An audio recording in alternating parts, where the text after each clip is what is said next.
रे बाबू तुहरा से कही तालो ठोक के केकरा में दम बा देखा दी रहा रोक के। अरे कोई बोलता रे जब धर धर फायरिंग हो खेला केहू चाह के भी न रोकेला खाली करेला कमवा मर्डर वाला रे। तो सुन शेर जैसन छाती चिता के नजर वाला रे होला सलही का सिहर वाला रे सबका से ज्यादा कहर वाला रे आ होला सलही का सिहर वाला रे।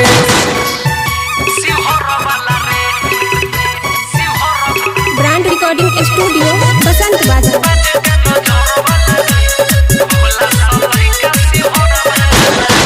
उठ सुत के खाली खतरे से खेलत रहेला जेल से बेल बेल से जेल झेलत रहेला। अरे यहाँ रंगदार का सिस्टम चलेला बुझले।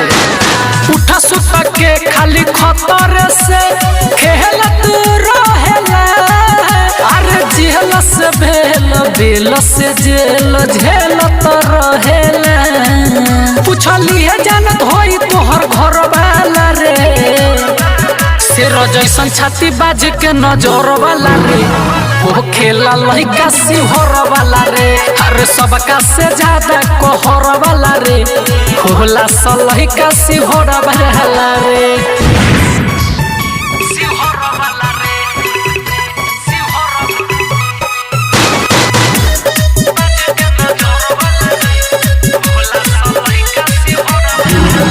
लइका लइका हवा के करेला शिकार रे सटीक निशाना लगावेला उठा के हथियार रे।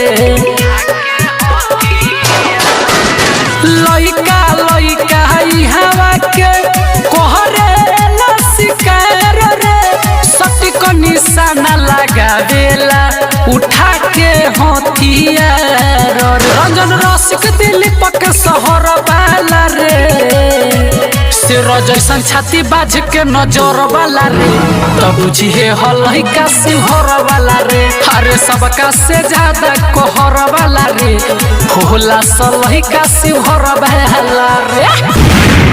ब्रांड रिकॉर्डिंग स्टूडियो बसंत बाजार।